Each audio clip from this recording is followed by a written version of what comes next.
గుంటూరు ప్రభుత్వాసుపత్రికి వల్లభనేని వంశీని తరలించారు పోలీసులు. విజయవాడ ప్రభుత్వాసుపత్రిలో మెరుగైన సౌకర్యాలు లేకపోవడంతో గుంటూరుకి షిఫ్ట్ చేశారు. కిడ్నాప్ కేసులలో అరెస్ట్ అయిన వంశీ కొన్ని రోజులుగా అనారోగ్యంతో బాధపడుతున్నారు. కోర్టు ఆదేశాలతో విజయవాడ ఆసుపత్రికి తరలించారు. ఇక విజయవాడ జీజీహెచ్ న్యూరాలజీ విభాగంలో వైద్య పరీక్షలు చేశారు. న్యూరాలజీ స్పెషలిస్టు అందుబాటులో లేకపోవడంతో గుంటూరుకు షిఫ్ట్ చేసినట్లుగా సమాచారం.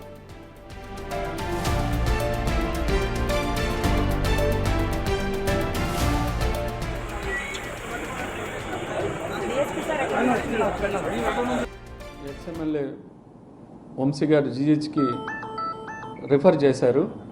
వారి జైలు సూపరింటెండెంట్ గారు స్లీప్ టెస్ట్ అని రాసి పంపించారు. అయితే అన్ఫార్చునేట్గా ఆ స్లీప్ టెస్ట్ మన దగ్గర లేదు. అంటే అంతకుముందు మనకి ఉండింది. అయితే అది గత 1 yearగా రిపేర్లో ఉండటం వల్ల న్యూరాలజిస్టులు చూసి స్లీప్ టెస్ట్ మన దగ్గర లేదు కాబట్టి అది చేయలేమని చెప్పి మిగతా టెస్టులను చేసి మిగతాగా ఎగ్జామిన్ చేసి అట్లాగే జనరల్ ఫిజిషియన్ పల్మనాలజిస్ట్ కూడా వారిని ఎగ్జామిన్ చేసి వారికి మందులు రాసి పంపించారు. అవసరమైనవి చూసి వారు స్టేబుల్గా ఉన్నారని చెప్పారు. అందుకని వారిని అవుట్ పేషెంట్గా చూసి వారికి కావాల్సిన టెస్టులు రాసి ఈ స్లీప్ టెస్ట్ మన దగ్గర అవైలబిలిటీ లేదు.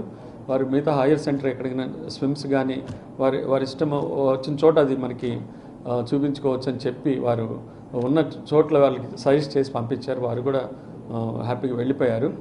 పల్మనాలజిస్ట్ చూశారు. పెద్ద ఇబ్బంది పడాల్సిన అవసరం లేదు. టెస్టులు ఆయన ఎగ్జామిన్ చేసి మెడిసిన్స్ రాసి పంపించారు.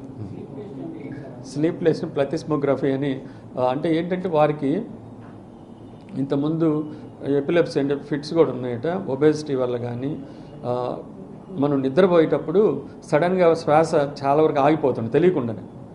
దాన్ని అబ్స్ట్రక్టివ్ స్లీప్ యాప్నియా అంటాం.